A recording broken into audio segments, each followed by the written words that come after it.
teamă, boiere, din gleșoară, din vioară, din șuiere, din fluiere, din suliță, din trâmbiță, din capul zării, dar un păl de porumbei.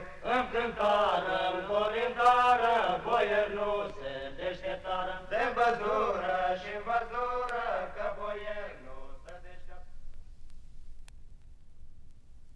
Acel somn cum să veselește florile calbe, și-ncă casa-n podobești, și-ncă casa și-ncă masa, florile dalbe, tinde mese peste mese.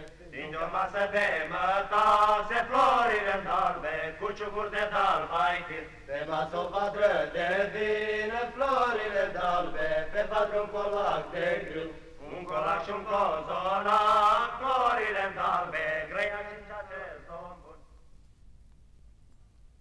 Sus în vadul diului, mă rog cu flori dalbe, și-ade Ion tânăr călar, și se ceartă tot cu turcii, mă rog cu flori dalbe, tot cu turcii și cu frânci. Turcii să ia vadurile, mă rog cu flori dalbe, și frâncii corăbile, să certase și le luase, mă rog cu flori dalbe, ce ia țară ne-a bucase. Din staroștea șarpelui, oile roi, dale-roi, Doamne, șade-o-n șarpe stârnoța, stârnoța și mângâiată, oile roi, dale-roi, Doamne, mulți coconi-a pădublit, coconii-ți-a sărăcit, oile roi, dale-roi, Doamne, dară Gheorghe bun vițat, bun călare hărănit, oile roi, dale-roi, Doamne, grație piatră mătura.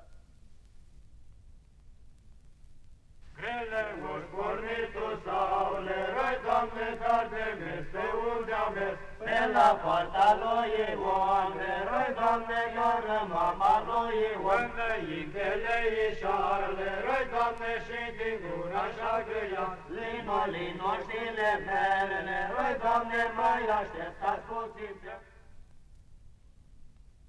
Acest colac ce este pe partea alta, audească curtea de oi de boi de toate domnițoacele, ce este pe partea roșie, să rușească faza de mere, de mâncare și de carne, grație sănătatea dumneavoastră din casă numească. Foarte vă mulțumim! La anul și la mulți ani!